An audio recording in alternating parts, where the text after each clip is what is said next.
Hi hello Telangana రాష్ట్ర ప్రజలందరికీ నమస్తే, గుడ్ మార్నింగ్, శుభోదయం. ఈరోజు మన వరంగల్ వాయిస్ తెలుగు దినపత్రికలోని మెయిన్ పేజ్ అండ్ వార్తా విశేషాలు ఎట్లా ఉన్నాయి.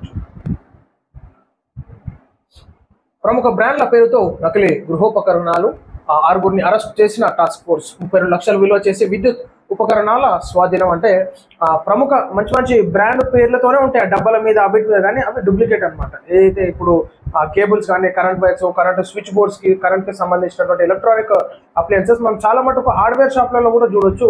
చాలా మటుకు అవే సేమ్ పేర్లు ఉంటాయి, కానీ అవి డూప్లికేట్ మెటీరియల్ అనమాట. కాబట్టి ప్రజలు జాగ్రత్తగా ఉండాలి. అసలు ఒరిజినల్ ఏంటి, డూప్లికేట్ అంటే తెలుసుకోవాలి.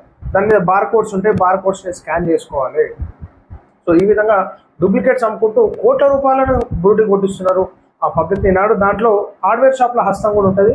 ప్రతి ఒక్కరు ఈనాడు ఆఫీసర్స్ వెళ్ళి హార్డ్వేర్ షాప్లలో ఒకసారి చూసుకుంటే ఎన్నో డూప్లికేట్ ఐటమ్స్ బయటపడతాయి. కాబట్టి ఆఫీసర్స్ చిత్తశుద్ధితో పనిచేసినప్పుడు ఈ యొక్క డూప్లికేట్ కంపెనీస్, డూప్లికేట్ గల దందాన్ని అరికట్టవచ్చు.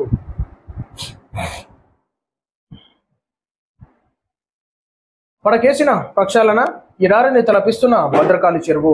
అంతంత మాత్రంగానే పూడికతీత, ఎక్కడి గుర్రపుడెక్క అక్కడి మత్స్యకారుల జీవనోపాధి కరువు. డైవర్ట్ కానీ మురుగునీరు అన్నట్టయితే వరంగల్ భద్రకాళి టెంపుల్ ఉంటుంది. దాని పక్కనే ఉన్నటువంటి ఇక్కడ ఆలయం ఉంటుంది. ఇదే మనం చూసుకోవచ్చు. సో దాని పక్కన అదంతా ఆ చెరువుని పునరుద్ధరణ పనుల పేరుతోనే మరి నీళ్ళని బయటకు తీసేసి పూడికతీతలు తీస్తూ ఉన్నారనమాట. సో అది ఎక్కడేసిన బొంగ అక్కడ ఉన్నట్టు పనులు పూర్తిగానే మధ్యతరంగా గుర్రపుడు అక్కడనే ఉంది, ఉన్నటువంటి కొద్ది శాతంగా మురుగునీరు దాంట్లోనే ఉంది. సో మరి ఈనాడు ఎప్పుడు పునరుద్ధరిస్తారు. సో మత్స్యకారులు చాలా మంది దీని మీద డిపెండ్ అయ్యి బతికేటటువంటి మత్స్యకారులకు కూడా ఇబ్బందికరమైనటువంటి పరిస్థితి నెలకొట్టేటటువంటి సిచ్యువేషన్స్ మనం చూసుకోవచ్చు. కాబట్టి నిత్యం నీటితో నగర ప్రజలకు, భక్తులకు దర్శనమిచ్చే చారిత్రక భద్రకాళి చెరువు ప్రస్తుతం ఎడారిని తలపిస్తోంది. చుక్క నీరు లేక వెలవెలపోతుంది. 6 నెలల్లో భద్రకాళి చెరువును ప్రక్షాళన చేస్తామంటూ ఇచ్చిన అధికారుల మాటలు నీటి మూటలుగా మారాయి. వర్షాకాలం నాటి చెరువును నీటితో నింపి 450 మంది మత్స్యకారులకు జీవనోపాధి కల్పించే పూచి తమదంటూ ఇచ్చిన హామీ కాగితాలకే పరిమితమైంది. 382 ఎకరాల్లో విస్తరించి ఉన్న భద్రకాళి చెరువులో పూడిక తీయడం ద్వారా నీటి విలువ సామర్థ్యం పెంచడంతో పాటు చెరువును పూర్తిగా కమ్మేసిన గుర్రపుడెక్కను తొలగించాలని రాష్ట్ర ప్రభుత్వం నిర్ణయించింది. అధికారులు పెట్టిన గడువు సమీపిస్తున్నా వారు ఇచ్చిన ఏ ఒక్క హామీ కూడా అమలు నోచుకోలేదు. చెరువులో నీటిని తీసివేయడంతో ఎక్కడి గుర్రపుడెక్క అక్కడే మిగిలిపోయింది. వర్షాలు పడి చెరువులోకి నీరు చేరగానే గుర్రపుడెక్క తిరిగి తన విశ్వరూపం చూపించనుంది. పూడికతీత కూడా అంతంత మాత్రంగానే పూర్తి చేయడంపై నగర వాసులు పెదవి విరుస్తున్నారు.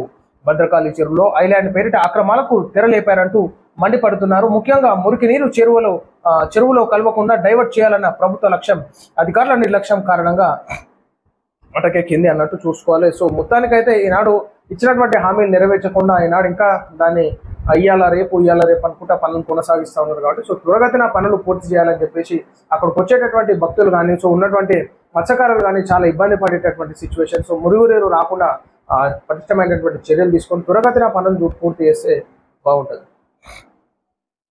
జూకు చేరిన తెల్లపులి ఎంక్లోజర్లోకి విడుదల చేసిన మంత్రి సురేఖ. జంతువులను దత్తత తీసుకోవాలంటూ పిలుపు. అయితే తెల్లపులిని కొండా సురేఖ ఎంక్లోజర్లకు విడుదల చేసిందట.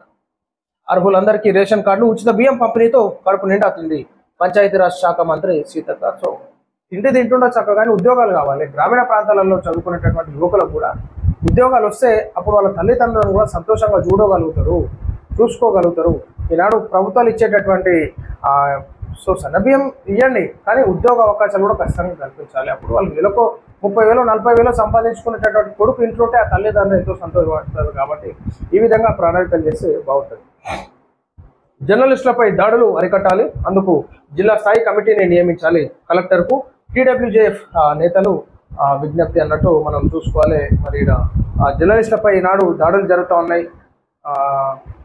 కాబట్టి వాటిని అరికట్టే విధంగా ఈనాడు రాష్ట్ర ప్రభుత్వం కూడా కొద్దిగా వారిని లేపితే మంచిగా విమర్శిస్తే ఏం కాదు, కానీ కొంచెం ఏమన్నా విమర్శలు చేస్తే కదా వారి మీద ఏ విధంగా చర్యలు తీసుకోవాలి, ఎక్కడికి చర్యలు తీసుకోవాలంటే ప్లాన్ అవుట్లు చేస్తూ ఉన్నారు. కాబట్టి సో ఇది మంచి దిశగా పోయేటటువంటి కార్యక్రమం కాదు. కాబట్టి ఈనాడు ప్రభుత్వం చేసేటటువంటి పనులను చూపించేటటువంటి మీడియా సోదరులు, ప్రింట్ అండ్ ఎలక్ట్రానిక్ మీడియా సోదరులు ఉంటారు. కాబట్టి ఏదో తప్పులు చేసినా కానీ చూపించాల్సి వస్తుంది. కానీ ఈనాడు ఓన్లీ సక్రమమే చూపించాలి, అక్రమాలను చూపించదు అంటే అది కరెక్ట్ కాదు. కాబట్టి ఈనాడు ఖచ్చితంగా తెలంగాణ రాష్ట్ర వ్యాప్తంగా యూనియన్ మీడియా సోదరులందరూ కూడా ఏకంగా ఉండాలి, ఐక్యంగా ఉంటేనే ఈనాడు జర్నలిస్టు సోదరులపైన దాడులను ఖండించేటటువంటి అవకాశం ఉంటుంది. కాబట్టి సోదరులందరూ కూడా విజ్ఞప్తి చేస్తాను, అందరం కలిసిమెలిసి ఉండి ఈనాడు ప్రభుత్వం తీసుకునేటటువంటి ప్రతి నిర్ణయాల మీద ఫోకస్ చేయాలి. వార్తలను ఖచ్చితంగా నీతిగా నిక్కచ్చిగా ప్రచురించాలి.